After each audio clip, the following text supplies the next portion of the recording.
ഇന്ന് നമ്മൾ ടോപ്പിക്ക് അഖിൽമാരാരുടെ സുഖപ്രസവങ്ങൾ എന്നുള്ളതാണ്. ഞാനിതിൻ്റെ തംനെയിൽ ഉണ്ടാക്കുന്നതിന് മുമ്പ് ഈ സക്കറിയയുടെ ഗർഭിണികൾ എന്ന് പറഞ്ഞൊരു തംനെയിൽ സിനിമയൊക്കെ വന്നിരുന്നല്ലോ. അപ്പോൾ അതുപോലെ തന്നെ ഒരു തംനെയിൽ കൊടുക്കണമെന്ന് വിചാരിച്ചിരുന്നു. പക്ഷേ അഖിൽമാരാരുടെ ഗർഭിണികൾ എന്ന് പറയുന്നൊരു തംനെയിൽ കൊടുക്കുന്നതിനേക്കാൾ അഖിൽമാരാരുടെ സുഖപ്രസവങ്ങൾ എന്ന് കൊടുക്കുന്നത് നന്നായിരിക്കുമെന്നാണ് ഞാൻ വിചാരിച്ചത്. ടോപ്പിക്കിലേക്ക് ഞാൻ വരാം. അതിനു മുമ്പായിട്ട് നമ്മുടെ ചാനലിൻ്റെ ഒരു കാര്യം കൂടി പറഞ്ഞുകൊണ്ടേ, ഈ ചാനലിനെ സപ്പോർട്ട് ചെയ്യണം എന്ന് താല്പര്യമുള്ളവർക്ക് വേണ്ടിയിട്ട് നമ്മളൊരു മെമ്പർഷിപ്പ് സ്കീം ആക്ടിവേറ്റ് ചെയ്തിട്ടുണ്ട്. അത് യൂട്യൂബ് നൽകുന്ന ഒരു ഓപ്ഷനാണ്. പലതവണ യൂട്യൂബ് നിർബന്ധിച്ചിട്ട് നമ്മളത് ചെയ്തിട്ടില്ലായിരുന്നു, പക്ഷേ ഇത്തവണ നമ്മളത് ചെയ്യാമെന്ന് വിചാരിച്ചു. അപ്പോൾ അതിൽ സബ്സ്ക്രൈബ് ചെയ്യുന്ന പോലെ തന്നെ തൊട്ടിപ്പുറത്ത് ജോയിൻ എന്ന് പറയുന്നൊരു ബട്ടണുണ്ട്. ആ ജോയിൻ എന്ന് പറയുന്ന ബട്ടണിൽ പ്രസ് ചെയ്തുകൊണ്ട് നിങ്ങൾക്ക് ഒരു മാസത്തേക്ക് 179 സ്കീമുണ്ട്, അല്ലെന്നുണ്ടെങ്കിൽ 359 സ്കീമുണ്ട്. ഇത്തരത്തിൽ ഉള്ള നിങ്ങൾക്ക് പറ്റുന്ന സ്കീമുകൾ തിരഞ്ഞെടുത്തുകൊണ്ട് നമ്മളെ സപ്പോർട്ട് ചെയ്യാം. ഇത് ചെയ്തത് കൊണ്ടിട്ട് നിങ്ങൾക്ക് ഏതെങ്കിലും വീഡിയോസ് കുറച്ചുകൂടി നേരത്തെ കാണാൻ പറ്റും എന്നുള്ളതിനൊക്കെ അപ്പുറം വലിയ ബെനഫിറ്റുകളോ പെർക്സുകളോ ഒന്നും ഉണ്ടാവില്ല. നമ്മളെ സപ്പോർട്ട് ചെയ്യണം എന്ന് വിചാരിക്കുന്നവർ മാത്രം അത് ചെയ്താൽ മതി. സാമ്പത്തികമായി നിങ്ങൾക്ക് കഴിയുന്ന ആളുകൾ ചെയ്താൽ മതി. പിന്നെ അതല്ലെങ്കിൽ അല്ലാത്തവരൊക്കെ തന്നെ വീഡിയോകൾ കാണുകയും നമ്മുടെ താഴെ ഇതിൻ്റെ കമൻറ്റുകളൊക്കെ രേഖപ്പെടുത്തുകയും വേണം. കാരണം കമൻറ്റുകളൊക്കെ തന്നെ കൃത്യമായിട്ട് നമ്മൾ ഉൾപ്പെടുത്തിക്കൊണ്ടുള്ള ഒരു പരിപാടി ഒരു മാസത്തിൽ 3 എണ്ണമെങ്കിലും ചെയ്യണം എന്ന് വിചാരിക്കുന്നു. അപ്പോൾ അത് എത്രത്തോളം സാധ്യമാകും എന്നുള്ളത് നമുക്കറിയില്ല. അപ്പോൾ അത് നമുക്ക് എന്താണെങ്കിലും നോക്കാം. അതുകൊണ്ട് നിങ്ങൾ തീർച്ചയായിട്ടും കമൻറ്റുകളൊക്കെ തന്നെ രേഖപ്പെടുത്തുക.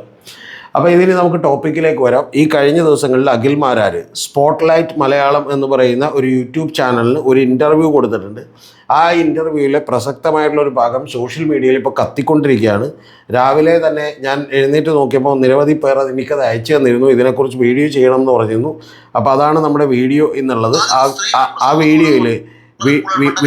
വീഡിയോയിൽ എന്താണ് അഖിൽമാരാർ പറയുന്നത് എന്നുള്ളത് നമുക്കൊന്ന് കേൾക്കാം.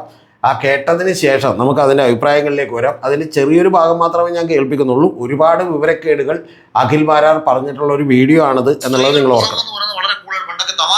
സ്ത്രീകൾ പ്രസവം എന്ന് പറയുന്നത് വളരെ കൂടുതൽ പണ്ടൊക്കെ തമാശയായിട്ട് ചിലർ പറയുന്നത് കേൾക്കാം. ആ സ്ത്രീ അവള് പ്രസവിച്ചിട്ട് പോയിരുന്ന് ആ 2 കിലോ അരി ഇടിച്ചോടെ വെച്ചിട്ടുണ്ട്. അപ്പൊ ഇത്ര നിസാരമായിട്ട് സ്ത്രീകൾ വളരെ എൻജോയ് ചെയ്തിരുന്ന ഒരു പ്രോസസ്സിനെ ഇവിടുത്തെ കുറെ ആശുപത്രികളും വന്ന് ഇവിടുത്തെ കുറെ രക്ഷകർത്താക്കളെ ഇതിങ്ങനെ പ്രഷർ കയറ്റി വെച്ച് അതോടുകൂടി ആദ്യം കയറി പ്രഗ്നന്റ് ആയി കഴിഞ്ഞാൽ തന്നെ എനിക്കെന്തോ മാരക രോഗമാണെന്ന് ഒരു പെൺകുട്ടിയുടെ മനസ്സിലേക്ക് ഇട്ടുകൊടുത്ത് ഇതിനെ ഇങ്ങനെ പേടിപ്പിച്ച് 9 മാസം ഇതിന് പ്രസവിക്കാനും പറ്റാതെ സിസേറിയനുമായി ആകെ കോംപ്ലിക്കേറ്റഡ് ആക്കി വയ്ക്കും ഒരു കാലം. ഇതാണ് പുള്ളിയുടെ പ്രശസ്തമായിട്ടുള്ള മൊഴികൾ. ഇതിനേക്കാൾ വലിയ മണ്ടത്തരങ്ങളൊക്കെ പുള്ളി പറഞ്ഞിട്ടുണ്ട്. യഥാർത്ഥത്തിൽ ഞാനിതിനു വേണ്ടി സെർച്ച് ചെയ്ത് രാവിലെ ഞാനൊരു വീഡിയോ എടുത്ത് നോക്കുമ്പോൾ അടുത്തൊരു വീഡിയോ കാണുന്നത് ഷെഫീന എന്ന് പറയുന്ന ഒരു സ്ത്രീയുടെ വീഡിയോ ആണ്. അപ്പോൾ ആ ഷെഫീനയുടെ വീഡിയോയുടെ തംനെയിൽ തന്നെ കണ്ട് ഞാൻ ഞെട്ടിപ്പോയി. കാരണം ആ തംനെയിൽ എന്ന് പറയുന്നത് മണ്ടൻ മൈ എന്ന് പറഞ്ഞിട്ടുള്ള വാക്കാണ്. മൈ എന്ന് പറഞ്ഞാൽ എന്തായിരിക്കും എന്ന് നിങ്ങൾക്കറിയാമല്ലോ. മണ്ടൻ മറ്റേ എന്ന് പറഞ്ഞിട്ടുള്ള വാക്കാണ്. അതായത് നിങ്ങൾ അറിയേണ്ടത് പണ്ട് മറ്റേ വി ഡി സതീശൻ വൈകിയപ്പോൾ കെ സുധാകരൻ ചോദിച്ചില്ലേ ഈ മൈ എവിടെ പോയി കിടക്കണേന്ന്, അതേ വാക്ക് തന്നെ. അതായത് അത് കൃത്യമായിട്ട് എഴുതി വെച്ചേക്കാണ്. ഞാനീ പറഞ്ഞ പോലെ മൈ എന്നല്ല എഴുതി വെച്ചേക്കണം, അതുപോലെ വേറെ ചിഹ്നങ്ങളും അല്ല ഇട്ടേക്കണം. കൃത്യമായിട്ട് ആ വാക്ക് തന്നെ എഴുതി വെച്ചേക്കാണ് മണ്ടൻ എന്ന് തോന്നി. അപ്പോൾ ഞാൻ അത്ഭുതപ്പെട്ടു, ഇത് എന്തായിരിക്കും എന്ന് വിചാരിച്ചു. പക്ഷേ ഈ വീഡിയോ കണ്ടു കഴിഞ്ഞപ്പോഴാണ് എനിക്ക് മനസ്സിലായത് വിളിച്ചതിൽ വലിയ തെറ്റില്ല എന്ന് നമുക്ക് പെട്ടെന്ന് തോന്നിപ്പോകും. നമുക്കങ്ങനെ വിളിക്കാൻ പറ്റില്ല, പക്ഷേ ഷെഫീനെ വിളിച്ചതിൽ വലിയ തെറ്റില്ലെന്ന് നമുക്ക് തോന്നിപ്പോകും. അതുപോലെയുള്ള ഒരു കാര്യമാണ്. കാരണം ഇവൻ പറയുന്നത് എന്താണെന്ന് വെച്ചിട്ടുണ്ടെങ്കിൽ സ്ത്രീകൾക്ക് പ്രസവം എന്ന് പറഞ്ഞാൽ അവർ വളരെ എൻജോയ് ചെയ്ത് ആസ്വദിച്ച് വളരെ എളുപ്പത്തിൽ ചെയ്തുകൊണ്ടിരുന്ന ഒരു കാര്യമാണെന്നാണ് ഇവൻ പറയണത്. കേട്ടിട്ട് നമ്മൾ അത്ഭുതപ്പെട്ടു ശരിക്കും. അതിൽ ഈ ഷെഫീനയുടെ വീഡിയോ കണ്ടു നോക്കി. ആ ഷെഫീനയുടെ വീഡിയോയിൽ പുള്ളിക്കാർ പറയണത് 5 മാസത്തോളം ഛർദി തന്നെ ആയിരിക്കും, ഭക്ഷണം കഴിക്കാൻ പറ്റില്ല, അത് കഴിഞ്ഞതിന് ശേഷം ബുദ്ധിമുട്ടായിരിക്കും, അത് കഴിഞ്ഞിട്ടുള്ള പെയിൻ ഭയങ്കര കൂടുതലായിരിക്കും എന്നൊക്കെയാണ് അവർ പറയുന്നത്. അപ്പോൾ ഇത്തരത്തിലുള്ള നിരവധി ബുദ്ധിമുട്ടുകൾ അനുഭവിച്ചുകൊണ്ടാണ് ഡെലിവറി നടക്കുന്നത് എന്നുള്ളത് വാസ്തവമായിട്ടുള്ളൊരു കാര്യമാണ്. അത് സാമാന്യ ബോധമുള്ള എല്ലാവർക്കും അറിയാവുന്ന ഒരു കാര്യമാണ്. പക്ഷേ ഞാൻ അഖിൽമാരാരെ കുറ്റപ്പെടുത്തുന്നില്ല. അഖിൽമാരാർ 5-6 മറ്റേ തവണ പ്രസവിച്ചതാണ്. കാരണം സ്വന്തം ഭാര്യയെ പുള്ളീനെ ഗർഭിണിയാക്കിയപ്പോൾ പുള്ളി പ്രസവിച്ചതാണ്. പുള്ളിയുടെ പ്രസവത്തിൽ ആ കുഴപ്പമൊന്നും ഉണ്ടായില്ല എന്നുള്ളതാണ് പുള്ളി പറയുന്നത്. അപ്പോൾ ഇനി 6-മത്തെ 7-മത്തേത് കൂടി പുള്ളിക്ക് ട്രൈ ചെയ്യാൻ പുള്ളിക്ക് വഴിയുണ്ടാവും. അത് സുഖപ്രസവം നടക്കട്ടെ എന്നുള്ളതാണ്. പിന്നെ അഖിൽമാരാർ ഈ ഇൻ്റർവ്യൂവിൽ പറയുന്ന കാര്യങ്ങളൊക്കെ പറഞ്ഞ് നമ്മളിത് അവസാനിക്കില്ല. ഇത് തന്നെ എത്രത്തോളം വിഡ്ഢിത്തമാണ്, മണ്ടത്തരമാണ് എന്നുള്ളത് നിങ്ങളൊന്ന് മനസ്സിലാക്കണം. ഇതുപോലെയുള്ള അവിടെ ഷെജീന എന്ന് പറഞ്ഞ ഏതൊരു പെങ്കൊച്ചാണ്. ആ പെങ്കൊച്ചെന്ന് പറഞ്ഞിട്ടുണ്ടെങ്കിൽ ഈ സെലിബ്രിറ്റീസിൻ്റെ അടുത്തൊക്കെ ചെന്നാൽ വളരെ തരളിതയായി കുനിഞ്ഞ് മറ്റേ വിനയം കൊണ്ട് അങ്ങോട്ട് ഒഴുകിപ്പോകുന്ന ലെവലിലുള്ള ഇൻ്റർവ്യൂകളാണ് എടുക്കുന്നത്. ആ പുള്ളിക്കാരി പക്ഷേ ഇയാൾ ഇവരുടെ മുമ്പിൽ ഇരുന്ന് കൊടുക്കുന്നുണ്ട്. കാരണം അതിനൊരു രാഷ്ട്രീയത്തെക്കുറിച്ച് ഒരു തേങ്ങ അറിയാൻ പാടില്ല. അത് വെറുതെ ഇങ്ങനെ ഇരുന്ന് കൊടുക്കുന്നുണ്ട്. അത് ഇരുന്ന് കൊടുത്തിട്ട് എന്തൊക്കെയോ വായി തോന്നിയത് പറയുന്നുണ്ട്. ഇനി ഇതിന് കൂടാതെ നമ്മുടെ ഗദ്ദാഫി എന്ന് പറയുന്ന ഒരു തന്നെ ഇൻ്റർവ്യൂ ഉണ്ടായിരുന്നു. ആ ഇൻ്റർവ്യൂവിൽ പറയുന്നുണ്ട് മറ്റേ ബിഗ് ബോസിൽ കണ്ടിട്ടുള്ള ആളുകൾ മുഴുവൻ എനിക്ക് വോട്ട് ചെയ്യും എന്നൊക്കെ പറയുന്നുണ്ട്. അപ്പോൾ ഗദ്ദാഫി ശരിക്കും ബുദ്ധിപരമായൊരു ചോദ്യം തിരിച്ചു വയ്ക്കുന്നുണ്ട്. സാധാരണ ഗദ്ദാഫി ഒന്നും അങ്ങനെ ബുദ്ധിപരമായ ചോദ്യങ്ങൾ ചോദിക്കാറില്ല. കാരണം ഗദ്ദാഫിയുടെ ഒരു ഇൻ്റർവ്യൂ ഞാൻ കഷ്ടപ്പെട്ട് കണ്ടിരുന്നു. ആ കഷ്ടപ്പെട്ട് കണ്ടത് നമ്മുടെ റിപ്പോർട്ടർ ചാനലിൻ്റെ കോഴിക്കോട് ഹെഡ് ഉണ്ട്, പുള്ളി രഞ്ജിത്ത്, VS രഞ്ജിത്ത് എന്ന് പറയുന്നത് നമ്മുടെ ഒരു സുഹൃത്താണ്. അപ്പോൾ VS രഞ്ജിത്തിനെ ഗദ്ദാഫി ഇൻ്റർവ്യൂ ചെയ്തുകൊണ്ട് ഞാൻ എന്താണെന്ന് കണ്ടേക്കാം എന്ന് വിചാരിച്ചു. പക്ഷേ ഞാൻ വലിയ കഷ്ടപ്പെട്ടാണ് കണ്ടു തീർത്തത്. കാരണം വെറും അബദ്ധങ്ങളായിട്ടുള്ള ചോദ്യങ്ങളായിരുന്നു എന്നുള്ളത് പറയേണ്ടതില്ലല്ലോ. അപ്പോൾ അത്ര പാവം ഗദ്ദാഫിയാണ്. ഗദ്ദാഫിയൊക്കെ ഒരു എൻ്റർടൈൻമെൻറ്റ് ചാനൽ നടത്താനുള്ള അറിവുള്ളൂ. അപ്പോൾ അതുകൊണ്ട് കുഴപ്പമില്ല, അവൻ നടത്തിക്കോട്ടെ. അപ്പോൾ ആ ഗദ്ദാഫിയോട് ചോദിക്കുന്നുണ്ട്, മമ്മൂട്ടി എല്ലാവർക്കും ഇഷ്ടമാണ് എന്ന് പറഞ്ഞ് മമ്മൂട്ടിയുടെ സിനിമ ഇറക്കി എല്ലാവരും കയറി കാണോ, എങ്കിലും എല്ലാ സിനിമയും ഹിറ്റാവില്ല എന്ന് ചോദിക്കുന്നുണ്ട്. അപ്പോൾ നമ്മുടെ മറ്റേ മാരാരിരുന്നിട്ട് അവിടെ ചെണ്ട അടിക്കുന്നുണ്ട്, ബബ്ബ എന്ന് പറഞ്ഞ് ചെണ്ട അടിക്കുന്നുണ്ട്. കാരണം വേറെ ഒന്നും പറയാനില്ല. പിന്നെ അത് കഴിഞ്ഞതിന് ശേഷം ഈ പെങ്കൊച്ചിൻ്റെ ഇൻ്റർവ്യൂ, ഈ ഷിജിനയുടെ ഇൻ്റർവ്യൂ എന്ന് പറയുന്നത് സ്പോട്ട്ലൈറ്റ് മലയാളം എന്ന് പറയുന്ന ചാനലിലാണ്. ആ ചാനലിൽ ഇരുന്നിട്ട് വെറും വിടുവായി ഇങ്ങനെ പറഞ്ഞുകൊണ്ടിരിക്കുകയാണ്. ഒന്ന് സ്ത്രീകളുടെ പ്രസവം, അതൊക്കെ സിമ്പിളായിട്ട് നടക്കുന്ന കാര്യമാണ്. ഇതിനൊക്കെ കുഴപ്പമെന്നാണെന്നറിയാം. ഈ വെറുതെ ഒരു ഭാര്യ എന്ന് പറഞ്ഞ സിനിമയിലൊക്കെ ജയറാം പറയുന്ന ഒരു കമൻ്റ് ഉണ്ട്. അമ്മായിക്ക് ഈ പറയുന്ന പോലെ 9ാം മാസമായിരുന്നു, അന്നേരം അമ്മായി അരിയിടിച്ചുകൊണ്ടിരിക്കണായിരുന്നു. അരിയിടിച്ചുകൊണ്ടിരിക്കുമ്പോഴത്തേക്ക് അമ്മായി ആ ഒലക്കൊന്ന് ഇങ്ങോട്ട് മാറ്റി വെച്ചിട്ട് അപ്പുറത്ത് പോയി പ്രസവിച്ച് നേരെ ഇപ്പുറത്തേക്ക് വന്നു എന്നൊക്കെ പറയുന്നുണ്ട്. ഈ സിനിമയൊക്കെ കണ്ടിട്ടാണ് പുള്ളി ഇത് വിചാരിച്ചേക്കണമെന്ന് എനിക്ക് തോന്നുന്നത്.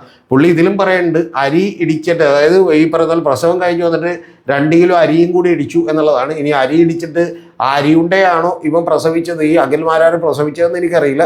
എന്താണെങ്കിലും ശരി, അരി ഇടിച്ചിട്ട് എന്താണ് ഐറ്റം ഉണ്ടാക്കിയെന്ന് പുള്ളി അതിനകത്ത് പറഞ്ഞിട്ടില്ല. അതറിയാൻ എനിക്ക് വലിയ താല്പര്യമുണ്ട്. പിന്നെ അഖിൽമാരാരെ പോലെയുള്ള ഈ ആളുകളെയൊക്കെ പിടിച്ച് ഇലക്ഷന് നിർത്തിയല്ലോ എന്നുള്ളതാണ് എൻ്റെ ഏറ്റവും വലിയ സങ്കടം. ഇതുപോലെയുള്ള വിവരക്കിടക്ക് പറഞ്ഞ് ജീവിക്കാനുള്ള സ്വാതന്ത്ര്യം അവർക്കുണ്ട്. ഇപ്പോൾ അലൻ ജോസ് പെരേര ആണെങ്കിലും ആറാട്ടണ്ണനാണെങ്കിലും ഇതുപോലെയുള്ള നിരവധി ആളുകളൊക്കെ ഇതുപോലെ പോകുന്നുണ്ട്. പക്ഷേ ആ കൂട്ടത്തിൽ തന്നെയുള്ള ഏറ്റവും മുന്തിയ ഒരു ഇനമാണിത് എന്നുള്ളത് നിങ്ങൾ മറന്നു പോരുത്. ഇനി ഈ ഇൻ്റർവ്യൂവിൽ അടുത്തതായിട്ട് പറയുന്നൊരു വാചകമുണ്ട്, RSSൻ്റെ ആളുകൾ ഇങ്ങനെ നിരീക്ഷിക്കാൻ വേണ്ടി വരും. അങ്ങനെ നിരീക്ഷിക്കാൻ വേണ്ടി വന്നപ്പോൾ ഇവനിങ്ങനെ നിരീക്ഷിച്ചുകൊണ്ട് നിൽക്കുമായിരുന്നു. അപ്പോൾ ഇവൻ്റെ ഒരു ഫ്ലെക്സ് ബോർഡിനകത്ത് ഇവൻ സൈഡിൽ പതുങ്ങിയിരിക്കുകയായിരുന്നു. അപ്പോൾ അവർ പറയുന്നത് ഇവൻ കേട്ടു എന്നാണ് പറയുന്നത്, RSSൻ്റെ ആൾക്കാർ പറയുന്നത് കേട്ടു എന്ന്. അതായത് ഈ പിന്തുണയെല്ലാം വോട്ടായി മാറുകയാണെങ്കിൽ ഇവന് 10,000 വോട്ടിന് മുകളിൽ ജയിക്കുമല്ലോ എന്നാണ് പറയുന്നത്. ഞാനും തൃക്കാക്കരയിൽ വോട്ടുള്ള ഒരാളായിരുന്നു ഞാൻ. അപ്പോൾ സ്വാഭാവികമായിട്ടും നിങ്ങളറിയേണ്ടത് തൃക്കാക്കരയിൽ ഇവൻ ജയിക്കും എന്നുള്ള എന്തൊക്കെയോ മണ്ടത്തരങ്ങളൊക്കെ വിളിച്ച് പറഞ്ഞുകൊണ്ടിരിക്കുകയാണ്. പിന്നെ ഇവനെക്കുറിച്ചുള്ള വേറൊരു ഇൻ്റർവ്യൂ എൻ്റെ ഭാര്യ നടത്തിയിട്ടുണ്ട്. ആ ഭാര്യ നടത്തിയിട്ടുള്ള ഇൻ്റർവ്യൂ നമ്മൾ കാണേണ്ടതാണ്. ആ ഭാര്യ പറയുന്നത് കേട്ടാൽ നമുക്ക് കാര്യം മനസ്സിലാവും. കാരണം എൻ്റെ കൂടെയൊക്കെ ജോലി ചെയ്തിരുന്നൊരു പെൺകുട്ടി ഉണ്ടായിരുന്നു. ആ കുട്ടിയുടെ അനിയത്തിക്ക് ചെറിയ മാനസിക അസ്വസ്ഥതയുള്ള കുട്ടിയാണ്, അസുഖമുള്ള കുട്ടിയാണ്. അപ്പോൾ ആ കുട്ടി ശരിക്കും വന്നിട്ടുണ്ടെങ്കിൽ ഇവരെന്തെങ്കിലും ഈ അവലോ മലരോ അല്ലെങ്കിൽ അതുപോലെയുള്ള സാധനങ്ങളൊക്കെ എടുത്തിട്ട് വരികയോ മാങ്ങ ചെത്തിക്കൊണ്ടുവരികയൊക്കെ ചെയ്യുമ്പോൾ ഒരു പ്ലേറ്റുമായിട്ട് ഇങ്ങനെ വരുമ്പോൾ തന്നെ ആ പെൺകുട്ടി എന്ത് ചോദിച്ചാൽ പുറകിൽ നിന്ന് വന്നിട്ട് എന്ത് ചോദിച്ചാൽ ഒരൊറ്റ കുത്തും. അപ്പോൾ പ്ലേറ്റ് അങ്ങനെ തന്നെ താഴത്തേക്ക് വീഴും. പക്ഷെ അതിന് മാനസികമായ അസുഖമുള്ളതുകൊണ്ടാണ് അങ്ങനെ ചെയ്തുകൊണ്ടിരുന്നത്. പക്ഷെ വലിയ തലവേദനയാണ് സാറേ, അതുകൊണ്ട് ആളുകളൊക്കെ ഞെട്ടിപ്പോവും. പലപ്പോഴും ഗസ്റ്റൊക്കെ ഇരിക്കുമ്പോഴായിരിക്കും നമ്മളിങ്ങനെ കൊണ്ടുവരുമ്പോൾ അനിയത്തി ചെയ്യുന്നത് എന്നൊക്കെ ആ കുട്ടി എന്നോട് പറഞ്ഞിട്ടുണ്ട്. അപ്പം ഞാൻ പറഞ്ഞു വന്നത് ഏതാണ്ട് അതിനേക്കാൾ വലിയ ഈ പറഞ്ഞ പോലെ ചെറിയ തോതിലുള്ള കാര്യം ഈ അഖിൽമാരാർക്ക് ഉണ്ടെന്ന് വേണം നമ്മൾ മനസ്സിലാക്കാൻ. കാരണം ഇവൻ്റെ ഭാര്യ വന്നിട്ട് പറയുന്നൊരു വാചകം എന്ന് വെച്ചാൽ, ഈ മുറ്റമടിക്കും ഭാര്യ, മുറ്റമടിച്ച് എല്ലാ ചപ്പും ചവറും എല്ലാം കൃത്യമായിട്ട് മാറ്റി വെച്ചതിന് ശേഷം ശരിക്കും അതുണ്ടെങ്കിൽ എന്ത് ചെയ്യുമെന്ന്, കുറേ ചപ്പും ചവറും വാരി ഇവൻ മുറ്റത്തേക്ക് ഇടും. അപ്പോൾ അതെന്തിനാണെന്ന് ചോദിക്കുമ്പോൾ പറയണത് ഒന്നുകൂടി ഒന്ന് അടിച്ചാൽ പോരെ. എനിക്ക് മനസ്സിലായില്ല എന്താണ് അസുഖം എന്നുള്ളത്. നിങ്ങൾക്ക് മനസ്സിലാക്കി നിങ്ങൾ താഴെ കമൻറ്റ് ചെയ്താൽ മതി. ഒന്ന് ആലോചിച്ച് നോക്കി, നമ്മുടെ ഭാര്യയോ പെങ്ങളോ അമ്മയോ ആരും ആയിക്കോട്ടെ, അവർ മുറ്റത്തുള്ള ചപ്പും ചവറൊക്കെ അടിച്ച് അവിടെ ക്ലീനാക്കി ഇടുമ്പോൾ നമ്മൾ കുറേ ചപ്പും ചവറും വാരിയൊക്കെ ഇട്ടിട്ട് ഒന്നുകൂടി അടിച്ചാൽ പോരെ എന്ന് ചോദിക്കുന്നു. പിന്നെ അലക്കി വെച്ച ഡ്രസ്സ് തന്നെ വീണ്ടും അലക്ക് പോയിട്ടില്ലെന്ന് പറഞ്ഞ് വീണ്ടും ഒന്നുകൂടി കഴുകിയാൽ പോരെ എന്ന് പറഞ്ഞ് കൊടുക്കുന്നു. എന്തൊക്കെയോ ഹോബികളാണ് എന്നുള്ളതാണ് നമുക്ക് എന്ത് ചെയ്യുന്നത് മനസ്സിലാക്കാൻ കഴിയുന്നൊരു കാര്യം. പിന്നെ ഇവ പറയുന്നത് എന്ന് പറഞ്ഞിട്ടുണ്ടെങ്കിൽ ഇവിടെ നിന്ന് വലിയ ഭൂരിപക്ഷത്തിൽ ജയിക്കും എന്നുള്ളത് പറഞ്ഞ് നമുക്ക് മനസ്സിലാക്കാം. കാരണം 4-ാം തീയതി വരെ ഈ തള്ളൊക്കെ പറയാം. ഇപ്പം എന്തായാലും ഇലക്ഷൻ കഴിഞ്ഞ് ഇനിയിപ്പോൾ സത്യമൊക്കെ പറയേണ്ടതാണ്. കൂടാതെ ഇവൻ പറയുന്ന അടുത്ത വാചകം എന്ന് പറഞ്ഞിട്ടുണ്ടെങ്കിൽ ഒരു MLA ആയാൽ നിങ്ങൾ തൃക്കാക്കരയിൽ എന്താണ് ചെയ്യുന്നത് എന്ന് ചോദിച്ചപ്പോൾ ഭാഗ്യം നമ്മൾ രക്ഷപ്പെട്ടു. ഇവൻ പറയുന്നത് തൃക്കാക്കരയ്ക്ക് വേണ്ടി ഞാനങ്ങനെ വാഗ്ദാനം കൊടുത്ത് തെറ്റിക്കുന്ന ഒരാളാണെന്ന് പറയില്ല. അങ്ങനെ തെറ്റിക്കുകയാണെങ്കിൽ നിങ്ങൾ എന്നെ പിടിച്ച് അടിച്ചോളാനൊക്കെയാണ് പറയുന്നത്. അതിന് MLA ആയാലല്ലേ ഉള്ളൂ. 2020ക്കും അതുപോലെ തന്നെ BJPക്കും ഒക്കെ തൃക്കാക്കരയിൽ എത്ര വോട്ടുണ്ടെന്ന് നമുക്കെല്ലാവർക്കും അറിയാം. അതുകൊണ്ട് തലക്ക് വെളിവുള്ള ആരും വിചാരിക്കില്ല അവിടെ നിന്ന് ജയിക്കുമെന്നുള്ളത്. അവിടെ നിന്ന് എന്താണെങ്കിലും ഉമാ തോമസ് ജയിക്കും. തെരഞ്ഞെടുപ്പ് കഴിയുമ്പോൾ നമുക്ക് കാണാം. ഇനി ഇവൻ പറയാനായിട്ടാണെങ്കിൽ ഉമാ തോമസിന് 2-3 വോട്ട് കിട്ടും. പിന്നെ പുഷ്പദാസ് അവർ ഇവിടെ തന്നെ വർക്ക് ചെയ്യുന്നവരാണോ അറിയില്ല, അവർക്ക് 3-4-5 വോട്ട് കിട്ടും. ബാക്കി ഏതാണ്ട് 2 ലക്ഷത്തിലധികം വോട്ടുകൾ പോൾ ചെയ്യപ്പെട്ടിട്ടുള്ള 1,70,000 വോട്ടുകൾ മഹാഭൂരിപക്ഷം ഇവന് കിട്ടും. ഇവൻ വലിയ കനത്ത ഭൂരിപക്ഷത്തിൽ അങ്ങോട്ട് ജയിക്കുമെന്നാണ് ഇവൻ പറഞ്ഞുകൊണ്ടിരിക്കുന്നത്. എന്താണ് നമ്മൾ പറയുക എന്നുള്ളത് അറിയില്ല. ഇവനെയൊക്കെ പിടിച്ച് ഇലക്ഷനിൽ നിർത്തിയിട്ട് ഇലക്ഷനിൽ ഒരു കോമഡി ആക്കി മാറ്റിയിട്ടുള്ള സാബു സാറിന് നമോ വാഗം എന്നല്ലാതെ മറ്റൊന്നും പറയാനില്ല. പിന്നെ ഇവനിതിലൊരു സത്യം പറയുന്നുണ്ട് കേട്ടോ, അതും കൂടി നിങ്ങൾ കേൾക്കണം. ഇവൻ്റെ ഏറ്റവും ആദ്യത്തെ കാര്യം എന്ന് പറഞ്ഞാൽ ഇവൻ മറ്റേ കൊട്ടാരക്കരയിൽ സ്ഥാനാർത്ഥി ആകണം എന്ന് ആഗ്രഹം ഉണ്ടായത്. ഇവൻ അതിനുവേണ്ടി BJP-ക്കാരെ സമീപിച്ചു. ഇവൻ നേരത്തെ പറഞ്ഞു, ഇതിലിപ്പോഴും പറഞ്ഞുകൊണ്ടിരിക്കുന്ന BJP എല്ലാം 2020 ആണെന്നാണ്. പക്ഷെ അതേ അവൻ ആദ്യത്തെ ഘട്ടത്തിൽ പറയണത് ഇവൻ എന്ത് ചെയ്തു, BJP-ക്കാരെ സമീപിച്ചു. അപ്പോൾ BJP-ക്കാരോട് ചോദിച്ചു, ഞാൻ സ്വതന്ത്രമായിട്ട് എന്നാൽ നിങ്ങൾ എന്നെ പിന്തുണക്കുമോ എന്ന് ചോദിച്ചു. അവരെന്താണെങ്കിലും കുറച്ച് ബുദ്ധിയുണ്ട് കൊട്ടാരക്കരയിൽ BJP-ക്കാർക്ക്. കാരണം അവർ റോബിൻ രാധാകൃഷ്ണനെയൊക്കെ പിന്തുണച്ചു, വിവേക് ഗോപനെയൊക്കെ പിന്തുണച്ചെങ്കിലും ഈ മാരണത്തെ എടുത്ത് വെക്കേണ്ടെന്ന് അവർ വിചാരിച്ചു. അതുകൊണ്ട് അവർ പിന്തുണക്കില്ലെന്ന് പറഞ്ഞു. അപ്പം പിന്നെ അത് മാത്രമല്ല, അവർക്ക് അവിടെ കോൺഗ്രസ്സുകാരിയായിരുന്ന രശ്മി ഇപ്പോൾ BJP-യിലേക്ക് വന്നിരുന്നു. അപ്പോൾ അവരെ സ്ഥാനാർത്ഥിയാക്കാൻ തീരുമാനിച്ചിരുന്നു. കാരണം കഴിഞ്ഞ തവണ KN ബാലഗോപാലിനെതിരെ മത്സരിച്ച ഈ രശ്മിയാണ്. ആ രശ്മിയുടെ സീറ്റ് പോകാൻ കാരണം എന്താണെന്ന് നമുക്കറിയാലോ. കാരണം എന്താ വെച്ചിട്ടുണ്ടെങ്കിൽ CPM-ൻ്റെ മുൻ MLA എങ്ങോട്ട് പോയി, ഈ പറയുന്ന കൊട്ടാരക്കരയിൽ കഴിഞ്ഞ ബാലകൃഷ്ണ പിള്ളയെ തോപ്പിച്ചിട്ടുള്ള ഐഷ പോറ്റി നേരെ CPM-ൽ നിന്ന് അനുഭാവിയായിരുന്നു. അത് വിട്ടിട്ട് നേരെ കോൺഗ്രസിലേക്ക് പോയി. അപ്പോൾ കോൺഗ്രസ് അവർക്ക് സീറ്റ് കൊടുത്തു. വേറെ തന്നെ കോൺഗ്രസിലുണ്ടായിരുന്ന സ്ഥാനാർത്ഥിക്ക് BJP സീറ്റ് കൊടുത്തു. അപ്പോൾ പാവം അഖിൽ മാരാരും പുറത്തായി. അപ്പോൾ അങ്ങനെയും പുറത്തായി. അതിനുശേഷം പ്രതിപക്ഷ നേതാവടക്കം മറ്റു പല ആളുകളടക്കം അവർക്കൊക്കെ എന്ത് പറ്റിയെന്നാണ് ഞാൻ വിചാരിക്കുന്നത്. ഞാൻ വിചാരിച്ച VD സതീശനൊക്കെ നല്ല ബുദ്ധിയുള്ള ഒരാളാണെന്നാണ്. അവരൊക്കെ വിളിച്ചിട്ട് പറഞ്ഞു ഇവരോട് മെയിൻ സ്ട്രീമിലേക്ക് വരണമെന്ന് പറഞ്ഞു. അങ്ങനെ കോൺഗ്രസ് വാഗ്ദാനം കൊടുത്തു. പിന്നെ കോൺഗ്രസിൻ്റെ വാഗ്ദാനമൊന്നും വലിയ കാര്യമില്ല, കാരണം അവരെന്ത് വേണമെങ്കിലും വാഗ്ദാനം കൊടുക്കും, അതൊന്നും പാലിക്കാൻ പോകുന്നില്ലെന്ന് നമുക്കറിയാം. അപ്പോൾ അതുകൊണ്ട് അവരെന്ത് ചെയ്തില്ല, അത് പാലിച്ചില്ല. ലാസ്റ്റ് ഇവൻ അവിടെ നിന്ന് ഓടി. അതിനുശേഷമാണ് ഇവൻ 2020-യുടെ സ്ഥാനാർത്ഥിയായിട്ട് കയറാൻ വേണ്ടി ഒരു ബാക്ക്ഡോർ എൻട്രിയിലൂടെ കയറാൻ വേണ്ടിയിട്ട് സാബു ജേക്കബിനെ സമീപിച്ചത്. അപ്പോൾ ഇവൻ പറയുന്നത് 2020-യോടെ എനിക്ക് വലിയ സ്നേഹമുണ്ടായിരുന്നു, പക്ഷേ അവർ എറണാകുളത്തിനപ്പുറത്തേക്ക് വളരാത്തതുകൊണ്ടാണെന്ന് പറഞ്ഞു. പക്ഷേ 2020 വഴിയും കൊട്ടാരക്കരയിൽ സ്ഥാനാർത്ഥിയാക്കാൻ നോക്കിയപ്പോൾ അതും നടപടിയാവില്ലെന്ന് പറഞ്ഞു. കാരണം എന്താണെന്ന് വെച്ചിട്ടുണ്ടെങ്കിൽ BJP-ക്ക് ആ സീറ്റ് വേണം, കാരണം അത് രശ്മിക്ക് കൊടുക്കാമെന്ന് അവർ കൺഫേം ചെയ്തേക്കണമെന്ന് പറഞ്ഞു. പിന്നെ അത് മാത്രമല്ല, അവിടെ കൊട്ടാരക്കരയിലൊന്നും 2020-കാരനൊന്നുമില്ല. അപ്പോൾ അതുകൊണ്ട് അത് പോയി. അപ്പോഴാണ് പിന്നെ അവൻ എന്ത് ചെയ്തു നോക്കുമ്പോഴത്തേക്കും തൃക്കാക്കരയിൽ മത്സരിച്ചേക്കാം എന്ന് വിചാരിച്ചത്. പിന്നെ തൃക്കാക്കരയെക്കുറിച്ചുള്ള വായ നിറച്ചുള്ള തള്ളുകളാണ് ഇവൻ പറഞ്ഞുകൊണ്ടിരിക്കുന്നത് മുഴുവൻ.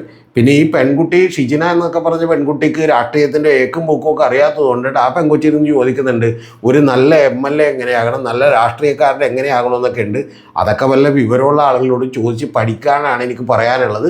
എന്താണെങ്കിലും ശരി, എനിക്ക് പറയാനുള്ളത് ഈ നമ്മുടെ പ്രസവം എന്നൊക്കെ പറയുന്നത് വെറുതെ പോയി വന്നു എന്നൊക്കെ പറഞ്ഞ പോലെ ദോശ ഉണ്ടാക്കുന്ന പോലെ, ഒരു ബുൾസ ഉണ്ടാക്കുന്ന പോലെ വളരെ ലളിതമായ കാര്യമാണ് എന്നുള്ളത് ഈ മലയാളത്തെയും കേരളത്തെയും ഒക്കെ പഠിപ്പിച്ച ഈ മണ്ടൻ, ബാക്കി ഞാൻ പറയുന്നില്ല, വളരെ വളരെ നന്ദി എന്നാണ് എനിക്ക് പറയാനുള്ളത്. എന്താണെങ്കിലും ശരി, ഈ പറയുന്ന അഖിൽ മാരാരുടെ അടുത്ത പ്രസവം കുറേ കൂടി ഗംഭീരമായും സുഗമമായും ഒക്കെ തന്നെ നടക്കട്ടെ. ഇപ്പോൾ അദ്ദേഹം ഏതാണ്ട് ഗർഭിണിയാണെന്ന് തോന്നുന്നു. ആ പ്രസവം വളരെ സുഖമായി നടക്കട്ടെ എന്ന് ഞാൻ ആശംസിക്കുന്നു. 6-ാമത്തെയോ 7-ാമത്തെയോ പ്രസവം.